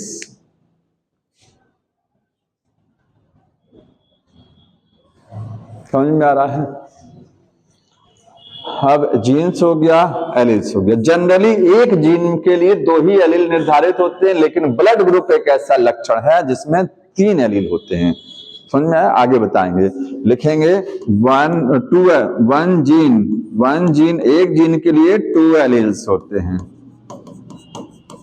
जनरली। लिख लीजिएगा, जनरली फॉर वन जीन, एक जीन के लिए 2 एलील हैं। ब्लड ग्रुप जब पढ़ाएंगे तो वहां 3 आता, वही एक एक्सेप्शन में है। आगे देखिए, जीनोटाइप और फिनोटाइप क्या होता है। जीनोटाइप जानते हैं क्या है? जैसे हम कह रहे हैं कि टॉल है प्लांट, तो जैसे किसी भी प्लांट एनिमल का जो जीन होता है वही जीनोटाइप है कि उसके अंदर जीन कौन सा है। समझ में आ रहा है? अच्छा, जानते हैं जीन, एक चीज और मैं बताना भूल गया, जैसे डीएनए का एक छोटा सा टुकड़ा जीन है, तो ये जीन टुकड़े में है क्या? है उस टुकड़े में है क्या एक्चुअली में? उसमें क्या चीज है उस टुकड़े में? उसमें कुछ नहीं है। आपने डीएनए पढ़ रखा ना, ATCG है, वो कुछ नहीं है। वो टुकड़ा छोटा सा है, वो क्या है? AGTC, कोई सीक्वेंस हो सकती है उसके सामने, TCA, यही तो होगा और क्या है? वो बेस है और कुछ नहीं है। डीएनए आपने पढ़ा, डीएनए में होता क्या है? तो बेस की एक सीक्वेंस होती है। ठीक, अब जीनोटाइप क्या होता है? जीनोटाइप का मतलब किसी भी ऑर्गेनिज्म का जो जीन है कि कितने टाइप के उसके अंदर जीन है, कैसा जेनेटिक मेकअप है, वही है जीनोटाइप। अगर कहूं मैं टॉल, मैंने बोला टॉल, तो आप समझ जाएंगे उसका जीनोटाइप क्या है। कैपिटल टी भी हो सकता है, कैपिटल टी स्मॉल टी भी हो सकता है ना। टॉल हमने बोला तो टॉल में दो वैरायटी आ सकती है ना, कि कैपिटल टी स्मॉल टी भी और कैपिटल टी भी। हमने कहा डॉर्फ, तो डॉर्फ में आप सीधे समझ जाएंगे कि यही होगा और कुछ नहीं होगा, होगा ना। यही जीनोटाइप है। जीनोटाइप दिखता नहीं है, जो दिखता है वो फिनोटाइप होता है। समझ में आया? तो जीनोटाइप क्या है? जेनेटिक कॉन्स्टिट्यूएंट ऑफ ऑर्गेनिज्म, किसी भी जीव का जेनेटिक कॉन्स्टिट्यूएंट मतलब उसका जीन क्या है, वो जीनोटाइप है। एग्जाम्पल लिखेंगे, capital T genotype, capital T small T, ये सब क्या है? सब जीनोटाइप है। जीनोटाइप की वजह से फिनोटाइप डिसाइड होता। ध्यान रखना, जैसा जीन वैसा फिनोटाइप। तो चीज समझते हैं ना भाई, जैसा जीन रहेगा वैसे तो लक्षण आएंगे। तो जीनोटाइप से फिनोटाइप डिसाइड होता है। अगर अच्छा जीनोटाइप है, जीन है, तो बढ़िया फिनोटाइप होगा आपका। ठीक है, समझ रहे हैं इस चीज को ना। जीनोटाइप डिसाइड फिनोटाइप, लेकिन फिनोटाइप कभी जीनोटाइप डिसाइड नहीं करता है। ठीक है, अभी उसको समझाएंगे। लिख लिया इसको, आगे देखिए। फिनोटाइप क्या है? Phenotype means external appearance. ठीक है, एक्सटर्नल अपीयरेंस, बाहर से देखने में कोई जीव कैसा लग रहा है, ऑफ ऑर्गेनिज्म। वही क्या है, जैसे हम बोल रहे हैं टॉल है, तो टॉल क्या है? फिनोटाइप हो गया। ठीक है, और डॉर्फ फिनोटाइप हो गया, डॉर्फ। और बाकी इतने ट्रेड्स है ना, 14 ट्रेड आपने पढ़ रखे हैं, वो सब फिनोटाइप है। फ्लावर में आ जाइए तो पोजीशन क्या एक्सियल है और टर्मिनल, सब फिनोटाइप में है। जो दिखता है वही फिनोटाइप। फिनोटाइप से जीनोटाइप डिसाइड नहीं होता है। Phenotype do not decide genotype. ऐसे देख लीजिए, पहले नोट कर लीजिए इसको। देखिए ऐसे क्यों हो रहा है। जैसे हम कह रहे हैं कि टॉल है, टॉल क्या है? फिनोटाइप है। इसमें दो हैं genotype, capital T small T, capital T. ठीक, अब मैं कहूं कि अगर मैं बोलूं कि कैपिटल टी स्मॉल टी, तो आप क्या बताएंगे? टॉल है कि डॉर्फ है? मैं इसको छोड़ दीजिए, अब मैं कह रहा हूं कि पहले देखिए कि जीनोटाइप से फिनोटाइप डिसाइड होता, मतलब जीनोटाइप ये है तो आप सीधे बोलेंगे वो टॉल है। अगर मैं ये बोलूं तब भी कहेंगे वो टॉल है ना। ये कहूं तो आप क्या कहेंगे? वो डॉर्फ है, सीधे बोलेंगे। तो जीनोटाइप से फिनोटाइप निर्धारित हो जाता, लेकिन फिनोटाइप से जीनोटाइप निर्धारित नहीं होता। अगर मैंने टॉल बोला तो आप कहेंगे कौन सा वाला टॉल है? भाई इसकी तो दो पॉसिबिलिटी है ना टॉल में ये भी तो हो सकता है और ये भी कौन सा वाला है, नहीं पता ना। डॉर्फ तो पता है कि डॉर्फ में तो ठीक है ये होगा, लेकिन टॉल में है तो ये वाला कौन सा वाला होगा? तो फिनोटाइप से जीनोटाइप जनरली डिसाइड नहीं हो पाता है, जनरली नहीं हो पाता है। कुछ केसेस में होगा, यहां देखिए यहां हो रहा है। रिसेसिव वाले में होगा, डोमिनेंट वाले में नहीं डिसाइड कर सकते हैं आप। ठीक है, यहां जनरली लिख लीजिएगा। जनरली केवल रिसेसिव वाले में आप क्लियर कट बोल सकते हैं कि हाँ इसका जीनोटाइप यही होगा, लेकिन डोमिनेंट वाले में तो दो वैरायटी आती है ना। हाँ, जो कैपिटल टी है उसको प्योर टाल कहते हैं। हाँ, कैपिटल टी प्योर टाल है, capital T small T pure नहीं है, वो हाइब्रिड टाल है। समझ में आया? लगातार सेल्फ पॉलिनेशन करा के उसी को तो निकाल रहे थे मेंडल। अब देखिए डोमिनेंट क्या होता है? डोमिनेंट ट्रेट अब आप समझ गए ना। ट्रेट का मतलब वो वाला है, 14 की बात चल रही है, कैरेक्टर के अंदर दो ट्रेट। डोमिनेंट ट्रेट क्या होता है? ऐसा ट्रेट जो हर जनरेशन में अपना असर दिखाता है। ठीक है, हर जनरेशन में दिखेगा वो, वही डोमिनेंट होता है। ठीक है, express in all generation, express in all generation, सभी जनरेशंस में, वो सारी पीढ़ियों में आएगा। जैसे टॉल जब क्रॉस मेंडल कराते थे तो चाहे क्रॉस पॉलिनेशन कराया जाए बाद में सेल्फ कराए, F1 जनरेशन में तो सारा टॉल, F2 जनरेशन में 3 टॉल 1 डॉर्फ, तो टॉल आया ना F2 में, F3 में भी टॉल आएगा, F4 में भी टॉल आएगा, सब में टॉल आता था। डॉर्फ भी साथ में आता था, लेकिन पहली में डॉर्फ नहीं आता था, ये चीज समझ रहे हैं ना, पहले के बाद सब में आ जाता था। तो सभी जनरेशन में ये डोमिनेंट रेट एक्सप्रेस होगा, ठीक है। और ये क्या करता है, रिसेसिव को सप्रेस कर देता है, सप्रेस करेगा, सप्रेस रिसेसिव ट्रेट, रिसेसिव जो ट्रेट है उसको क्या करेगा, सप्रेस करेगा, ठीक है। अगर कहा जाए किस जनरेशन में केवल डोमिनेंट ट्रेट आता है, तो F1 में अकेला केवल डोमिनेंट ही आता है और कुछ नहीं आता है, और ठीक है। डोमिनेंट केवल आएगा सब में, लेकिन F1 में केवल डोमिनेंट आएगा, ये तो जानते ही हैं सब, ठीक है। और रिसेसिव में नहीं लिख रहा हूं, रिसेसिव जानते ही हैं। डोमिनेंट एलील क्या होते हैं,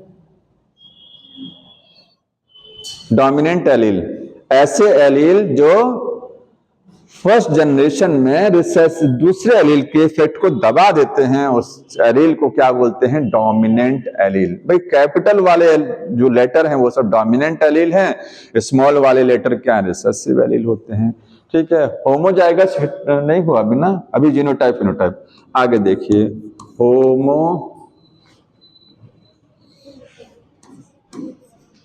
एक चीज और बताना है, देखिए यहीं पर लिखिएगा, एक लाइन लिख लीजिएगा, dominant alleles express. Dominant allele होता क्या है, तो लिखेंगे वो एलील जो सप्रेस करता है, सप्रेस अदर एलील, जो दूसरे एलील को क्या कर देता है, सप्रेस कर देता है, उसी को क्या बोलते हैं, डोमिनेंट एलील। दूसरी खासियत क्या होती है कि डोमिनेंट एलील दोनों हर परिस्थिति में अपने असर दिखाते हैं, चाहे होमोजाइगस में हो चाहे हेटेरोजाइगस। ये होमोजाइगस अभी बताएंगे आगे, और ये हेटेरोजाइगस हर परिस्थिति में अपने आप को दिखाएंगे, एक्सप्रेस करेंगे। तो लिखेंगे, ये आता question, express in both homozygous, homo and heterozygous conditions, ठीक है।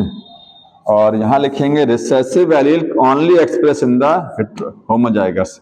जो रिसेसिव वाला होगा, recessive only express in homozygous,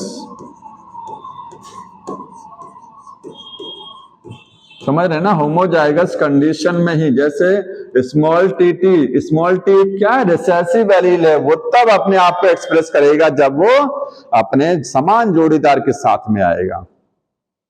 भाई कमजोर लोग क्या खोजते हैं कि हाँ जो है एक साथी और मिल जाए तब हम अपना असर दिखावें, है ना।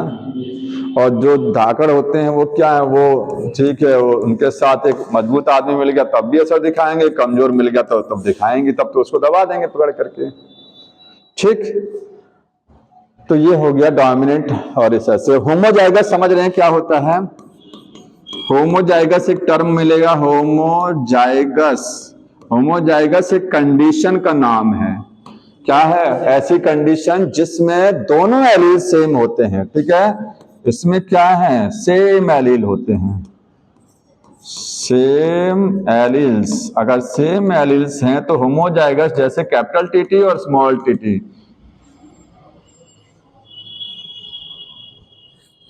और हेटेरोजाइगस क्या है, डिफरेंट एलील हो गया, हेटेरोजाइगस वो है different alleles, capital T small T. यहां तक तो आसान चीज थी। इसके बाद देखिए, एक है पनिट स्क्वायर समझिए, और एक है रेसिप्रोकल क्रॉस क्या होता है, ठीक।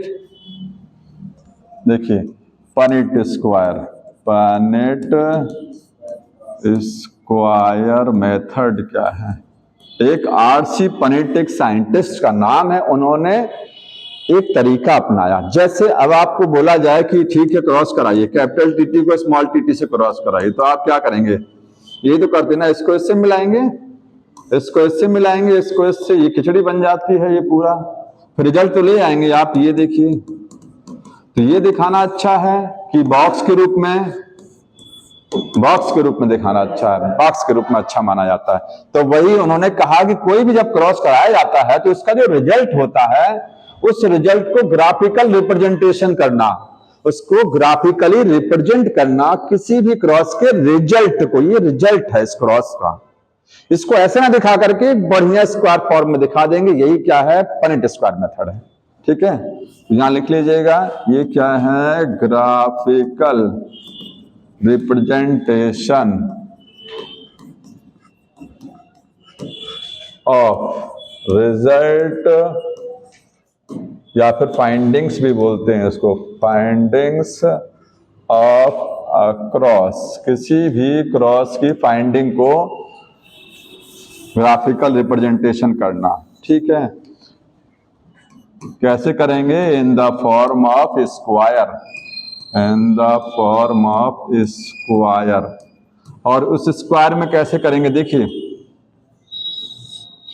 जैसे 4 पॉसिबिलिटी आई, अभी 4 आई थी ना, एक टॉल आया था, 3 टॉल और एक डॉर्फ, 4 पॉसिबिलिटी, जितनी पॉसिबिलिटी आती उतने खाने बना लेंगे, उतने ही स्क्वायर बना लेंगे। ठीक है, अब यहां दिखाएंगे पॉसिबिलिटी बनाएंगे कैसे, जैसे capital T small, capital T cross करा रहे हैं और आप कौन सा वाला ऐसे कर देते, कैपिटल टी स्मॉल टी, और इसको क्रॉस करा रहे हैं स्मॉल टी से, इसमें कितने गैमीट बनेंगे, तो बोलेंगे कैपिटल टी वाले और स्मॉल टी वाले, ये तो 2 वैरायटी बनेगी ना, इसमें गैमीट बनेंगे दोनों सेम बनेंगे, स्मॉल टी। इस पनेट स्क्वायर में ऊपर की साइड में क्या लेते हैं हम, मेल गैमीट, और किनारे की साइड में फीमेल गैमीट, ध्यान रखिएगा, यहां पर आप मेल गैमीट लेंगे, यहां पर आप फीमेल गैमीट लिखेंगे। 2 तरीके की गैमीट, अगर ये मेल पार्ट था प्लांट का, ये कौन सा पार्ट था, मेल था, और ये फीमेल था। जब मटर में देखिए मेल और फीमेल प्लांट अलग नहीं होता है, प्लांट एक ही, उसको बनाया जाता है कि ये मेल, अभी समझाएंगे। तो मेल में 2 वैरायटी आया ना, 2 वैरायटी का गैमीट बना, कैपिटल टी वाले और 2 संख्या नहीं बनती, ध्यान रखिएगा, गैमीट तो हजारों बनेंगे। जैसे स्पर्म हमारी बॉडी में 2 ही टाइप के तो बनते हैं, या तो एक्स वाले स्पर्म बनेंगे या तो वाई वाले बनेंगे, करोड़ों की संख्या में। तो नंबर तो बहुत सारा होगा, ये पॉसिबिलिटी जब बता रहा है कि 2 पॉसिबिलिटी के गैमीट बन सकते हैं, ऐसे यहां 2 पॉसिबिलिटी दोनों सेम है, आप इसको एक बार भी लिख सकते हैं। तो capital T small T male हो गया, और फीमेल क्या हो गया, कैपिटल टी, देखिए यहाँ कैपिटल स्मॉल टी ये वाला लिख रहे हैं, और स्मॉल टी ये वाला, अगर मैंने इसको फीमेल बनाया तो। अब इसको मैचिंग कराना जानते हैं, पहले मेल गैमीट लिखेंगे, कोई भी लिख लीजिए, लेकिन हमेशा लिखा जाता है कैपिटल पहले स्मॉल बाद में, तरीका ये लिखने का। आप इसको स्मॉल टी और कैपिटल टी लिखेंगे, बात वही होती है। तो मैं कैपिटल को पहले लिख के स्मॉल बाद में, पहले इसको इससे मैच कराया, फिर इसको इससे, दूसरा बारी इसको इससे मैच कराएंगे, ये हो गया इसको इससे। ठीक है, ये रिजल्ट आ गया। अब इसमें जीनोटाइप दिख रहा है ना, तो पनेट स्क्वायर में हम जीनोटाइप को भी देख लेते हैं, और इसके नीचे फिनोटाइप भी तो लिख सकते हैं। कौन सा हुआ, ये टॉल हुआ, और ये टॉल हुआ, और ये क्या है, डॉर्फ हुआ, और ये डॉर्फ हुआ। तो जीनोटाइप और फिनोटाइप को स्क्वायर के रूप में एक्सप्रेस किया जाता है, किसमें, पनेट स्क्वायर में। इसमें ये क्वेश्चन ध्यान रखिएगा कि इसमें अपर साइड पर और मतलब नीचे किस, बॉटम पर नहीं, अपर एंड साइड में हमेशा गैमीट को रिप्रेजेंट करेंगे। अगर उसमें लिखा रहे कि गैमीट रिप्रेजेंट किए जाते हैं लोअर साइड में, तो गलत हो जाएगा, नीचे की साइड में गैमीट कभी नहीं लिखा जाएगा। और जो है, जो साइड रहेगी वो लेफ्ट वाली साइड, राइट साइड में नहीं होता है, लेफ्ट साइड में होता है। ये लिखिएगा, ये लेफ्ट साइड है, लेफ्ट साइड में मेल फीमेल गैमीट लिखा जाएगा हमेशा, और ऊपर की साइड में अपर साइड में हमेशा मेल गैमीट लिखा जाएगा। लोअर साइड हो जाएगा तो गलत हो जाएगा वो। ठीक, तो ये ध्यान रखना, छोटी छोटी चीजें हैं, आपको आता तो है लेकिन फिर वो गलत, रॉन्ग हो जाता आंसर में ही। ठीक, और हम भूल जाएंगे, वो दे देगा कि लोअर साइड, तो वहां कहेंगे तो नया सवाल आ गया, लोअर साइड कहां से आ गया अभी। हाँ, क्या कर रहे हैं, कुछ कह रहे हैं, समझ में नहीं आ रहा है। हाँ, रेशियो 3:1, इसमें तो अलग हो जाएगा ना, इसमें आपको 1:1 फिनोटाइप कितना रहेगा, 2 प्लांट आपको मिले टॉल और 2 मिले डॉर्फ, 2:2 या 1:1, बात है कि इसको सिंप्लीफाई कर लेंगे इतना आ जाएगा। और जीनोटाइप कितना रहेगा, जीनोटाइप भी यही रहेगा भाई, दो एक जैसे तो एक जैसे, ठीक है। फिनोटाइप में भी दो टॉल तो डॉट सेम है, वो 3:1 वाला मैंने क्रॉस ही नहीं कराया है, मैंने क्रॉस देखी अलग हुआ ऊपर। एक ये हो गया। अगली चीज देखिए, एक रेसिप्रोकल क्रॉस होता है, रेसिप्रोकल क्रॉस। रेसिप्रोकल का मतलब, कान को इधर से पकड़िए चाहे इधर से पकड़िए, बात एक ही हुई, वही रेसिप्रोकल है, ठीक है। पेन दोनों में आएगा नहीं आएगा, दर्द दोनों में होगा। तो जैसे मेंडल में, यहां पहले लिख लीजिए इसको, सेम रिजल्ट आएगा, सेम रिजल्ट फाउंड होता है even after changing sex of parents. आपने जो पेरेंट्स लिए हैं उनका सेक्स चेंज कर दीजिए, रिजल्ट सेम आएगा। अभी बता रहा हूं, ठीक है। कैसे देखिए, अगर मैं टॉल कैपिटल टीटी को स्मॉल टीटी से क्रॉस करा रहा हूं, ये केस 1 है, ठीक है, पहला केस। तो इसमें अगर मैं इसको मेल ले रहा हूं, इसको क्या ले रहा हूं, फीमेल माना मैंने, तो रिजल्ट क्या आएगा, रिजल्ट तो वही आएगा। अब इस सेक्स को चेंज करिए, केस 2 बनाइए।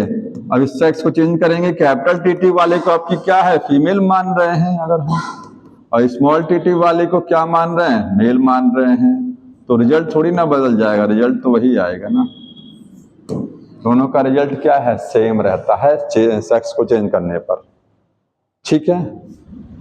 नहीं आ रहा है, सेक्स चेंज नहीं करेंगे, वो अभी बताने जा रहा हूं कि जैसे पी मटर में होती है, ठीक है। एक टॉल प्लांट लिया तो टॉल को आपने इस बार मेल बनाया, अगली बार अभी फीमेल बनाएंगे, देखिएगा अभी फीमेल बनाएंगे इसको, ठीक। अभी उसको समझ में आएगा, इसके बाद वही बताने जा रहे हैं। अब वो डायग्राम एक बुक में दिया है कि पेज नंबर देखिए, आपकी 71 पेज नंबर पुरानी वाली बुक में है, डायग्राम है, हाँ, जो एमएस कैची का डायग्राम बना ना, एमएस्कुलेशन बैगिंग टेक्निक।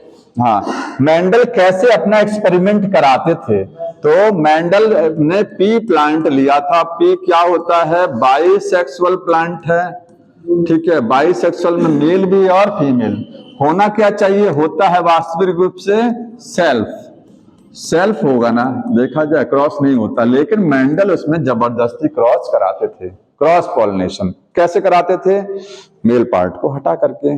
तो देखिए कैसे, मान लीजिए टॉल प्लांट है, ठीक है, टॉल है, इसका जीनोटाइप क्या है, टीटी है, इसको क्रॉस कराना है स्मॉल टीटी डॉर्फ के साथ में। तो क्रॉस ऐसा नहीं होता कि चिपका दिया ले जाकर के प्लांट क्रॉस हो गया, नहीं, क्रॉस कराने, अगर इसको टॉल मान रहे हैं, वो मटर में 2 पौधे, टॉल जानते हैं होता क्या, कितनी हाइट, 6 से 7 फीट हाइट वाला मटर का पौधा टॉल माना जाता है, और 3 से 4 फीट हाइट वाला डॉर्फ माना जाता है, ठीक है, या 2 से 3 भी कह सकते हैं। यहां लिखेंगे, टॉल का मतलब होता है 6 से 7 फीट हाइट, और ये डॉर्फ जो होता है वो 2 to 3 फीट वाले पौधे होते हैं। अब टॉल को अगर आप मेल बना रहे हैं, टॉल का जीनोटाइप तो ये होगा, टीटी होगा, और दूसरा भी हो सकता है कैपिटल टी स्मॉल टी भी, हम मान लीजिए ये वाला ले रहे हैं, हमको कैसे पता ये वाला है, जीनोटाइप तो दिखता नहीं है, जीनोटाइप तो दिखता नहीं है, तो मेंडल को कैसे पता लगा कि कैपिटल टीटी वाला, इसके लिए भी क्रॉस कराया जाता है, टेस्ट क्रॉस कराया जाता है, टेस्ट क्रॉस आगे पढ़ेंगे, पता लग जाता है कि यही वाला है, ठीक। अब टॉल और डॉर्फ लिया, तो मटर के पौधा जो होता है उसमें बाइसेक्सुअल फ्लावर आते हैं, ये मटर का पौधा, इसमें जो फ्लावर आ रहे हैं इसमें मेल भी और फीमेल भी है। अगर ये पौधा कैसा है, टॉल है, और इसको आप मेल बनाना चाह रहे हैं, तो मेल कैसे बनाएंगे, इसमें से पॉलन ग्रेन को इकट्ठा कर लीजिए, बस चिमटी से क्या ओपन करेंगे, फ्लावर को ओपन करेंगे, फीमेल को टच नहीं करेंगे, मेल पार्ट से एंथर से पॉलन ग्रेन को कलेक्ट कर लेंगे, तो हो गया मेल, मान लिया मेल हो गया, क्योंकि मेल बनाने का मतलब है वहां से पॉलन ग्रेन को लेना, ठीक, समझ में आया। तो पॉलन ग्रेन जो आप ले रहे हैं, तो बताइए पॉलन ग्रेन कौन से वाले होंगे, कैपिटल टी वाले होंगे, ध्यान से बताइएगा आप, ये स्मॉल टी वाला होगा, कौन सा वाला पॉलन ग्रेन रहेगा। अगर हमने मेल इसको बनाया है, इस पौधे को मेल बनाया है, तो इसमें जो पॉलन ग्रेन गए होंगे, यहां से उठाए होंगे हमने पॉलन ग्रेन, वो पॉलन ग्रेन कैपिटल टी वाले होंगे कि स्मॉल टी वाले होंगे? हाँ, वो कैपिटल टी वाले सब गए होंगे, क्योंकि ये कैपिटल टी है भाई। पॉलन ग्रेन जब आपने अभी सेक्सुअल रिप्रोडक्शन पढ़ा ना, पॉलन ग्रेन जब बनता है तो उसके पहले ही मियोसिस हो जाती है। मियोसिस में आधा, मतलब पॉलन ग्रेन कैपिटल टी वाले नहीं बनेंगे। पॉलन ग्रेन या तो कैपिटल टी रहेगा या दूसरी पॉसिबिलिटी भी सेम रहेगी, ठीक है।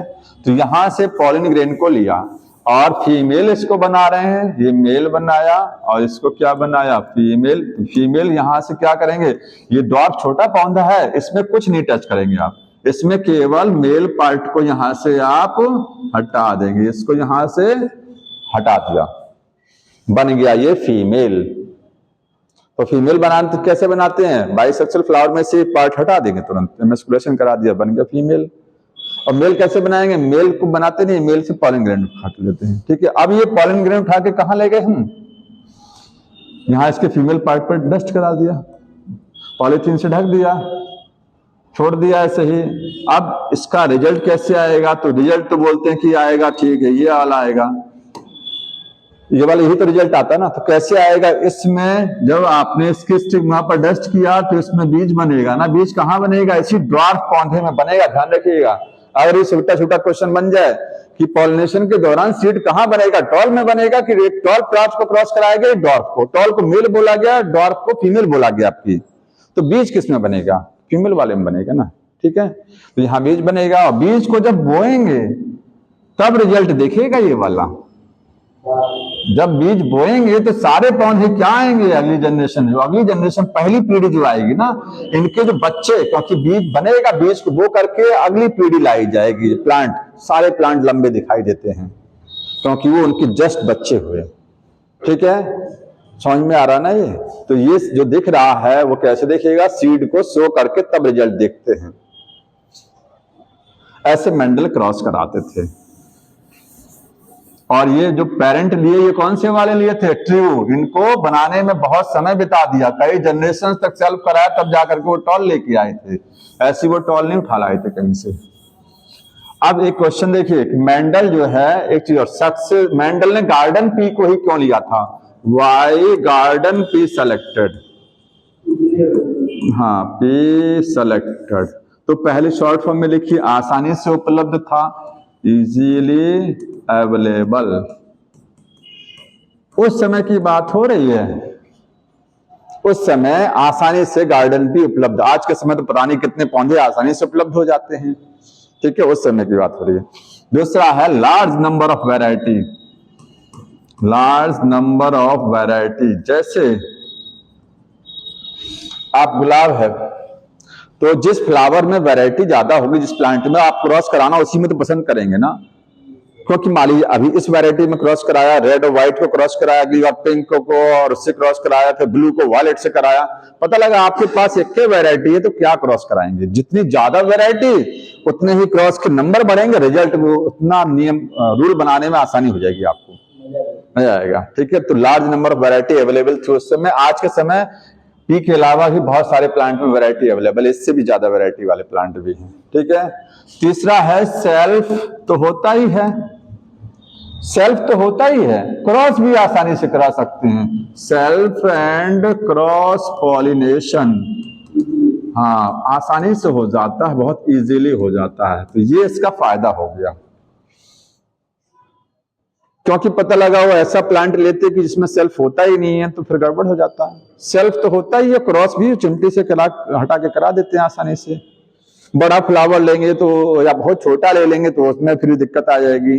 साइज भी बहुत बढ़िया था, ना छोटा ना बड़ा फ्लावर, ठीक है। और एनुअल प्लांट था, सबसे बड़ा फायदा कि ये एनुअल था। आपको रिजल्ट जो है, रिजल्ट 1 साल में आ जाता है, विद इन 1 ईयर। पता लगा आप किसी ऐसे पौधे को लिए क्रॉस कराने को, मेंडल अगर ले लेते, इसका रिजल्ट आता क्या साल में, 1 साल के अंदर आ जाता है। पता लगा वो 2 साल के अंदर रिजल्ट आ रहा, तो 2 साल बैठ के वेट करते, तब तो बढ़ा जाते मेंडल, टाइम वेस्ट जाता। तो ये जल्दी जल्दी रिजल्ट आए, ताकि हम अगला अपना एक्सपेरिमेंट करते रहें, जितना जल्दी आएगा उतने आगे बढ़ जाएंगे, ठीक है। तो एनुअल प्लांट था। मतलब मटर में ये सारी खासियत एक पौधे में थी। ऐसा नहीं कि और कोई प्लांट एनुअल नहीं था, और भी थे एनुअल, लेकिन हो सकता है वो एनुअल तो हो लेकिन वो सेल्फ पॉलिनेशन वाला ना हो। ये सारी खासियत उस एक के अंदर थी, इसलिए इसको ले लिया था उन्होंने। ठीक है।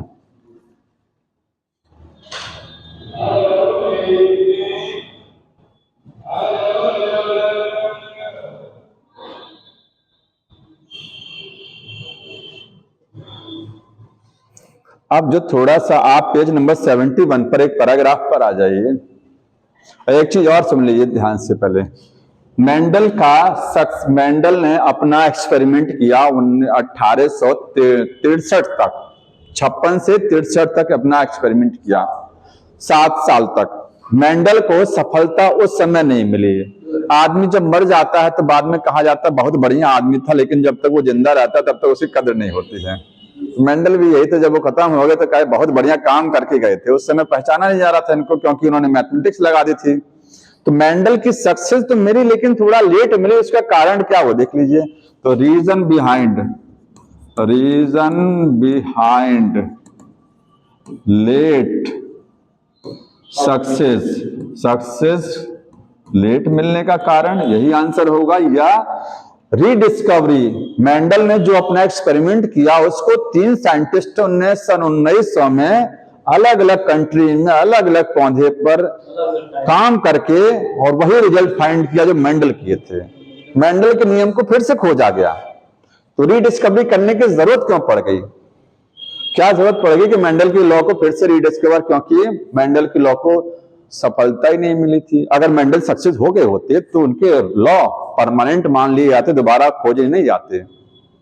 जो चीज अधूरी होती है उसी को तो खोजा जाता है, तो अधूरे थे मेंडल। तो लेट सफलता क्यों मिली, उसका भी आंसर यही है, या फिर रीडिस्कवरी ऑफ, हालांकि लॉ नहीं बोलेंगे उसको, पोस्टुलेशंस बोलते हैं। उनके लॉ जो या पोस्टुलेशंस थे उनको रीडिस्कवर फिर से किया गया था, उनके काम को। तो 3 इसको रीजन पहले बता रहे हैं कि ये कौन कौन से साइंटिस्ट थे, या पहले देखिए क्या रीजन था सफलता ना मिलने का, लेट मिलने का। मेंडल ने यूज क्या किया था? मैथमेटिकल एक्सप्रेशन यूज किया था अपने रिजल्ट में लाने के लिए। अभी देखिए अगले पैराग्राफ में वो अच्छी खासी, मतलब मैथ तो नहीं है लेकिन आप पढ़ेंगे तो जैसे लगता है क्या कबाड़ा भरा हुआ 2 पैराग्राफ में, उसका निचोड़ कुछ नहीं ज्यादा। वो जो आप मोनोहाइब्रिड डाइहाइब्रिड क्रॉस का भी रिजल्ट दे दिया, खूब अच्छे समझाया उसको रख करके। ठीक है। तो मैथमेटिकल उस समय के साइंटिस्टों के लिए न्यू था। ये क्या था? New for that time. उस समय बायोलॉजी में मैथ थोड़ी नहीं मानी जाती थी, इसलिए लोगों को अटपटा लग रहा था, इसलिए उनको वैल्यू नहीं मिल रही थी। दूसरा क्या है, उस समय डार्विन की थ्योरी अपने चरम सीमा पर थी। लोगों का दिमाग किधर था? नेचुरल सिलेक्शन पर था। तो इनकी थ्योरी को लोग ध्यान ही नहीं दे रहे थे, सब डार्विन में बिजी थे। ठीक है। तो लिखेंगे साइंटिस्ट जो है, scientist was busy in Darwinism, Darwin theory में बिजी थे, नेचुरल सिलेक्शन चल रही थी उस समय। तीसरा कारण जो है, इन्होंने अपना जो पेपर जो काम पब्लिश कराया वो एक लोकल जर्नल में कराया, लोकल पेपर में। हमें पता लगा जैसे ब्रांडेड पेपर होते हैं तो दूर तक जाते हैं, लोकल अपने जैसे यहाँ एक लोकल पेपर माल ही निकलता तो यहीं तक सीमित रह जाएगा ना, दूर तक नहीं जाएगा। तो पब्लिश किया था, पब्लिश फाइंडिंग्स, इनकी जो फाइंडिंग्स थी इन लोकल पेपर में, इन्होंने ना पेपर में दे दिया था फाइंडिंग्स को, जिसका सर्कुलेशन क्या था भाई, लोकल रहेगा तो सर्कुलेशन कम रहेगा, सर्कुलेशन जो लिमिटेड रहेगा, ज्यादा लोगों को पढ़ ही नहीं पाएंगे, इसको पता नहीं लगेगा। तीन साइंटिस्ट ने कौन कौन सा खोजा वो देख लीजिए। जो 3 साइंटिस्ट थे, 3 साइंटिस्ट 1900 में डिफरेंट कंट्री में, अलग अलग कंट्री में अलग अलग पौधे पर काम किया, अलग अलग टाइम पर किया। ठीक है।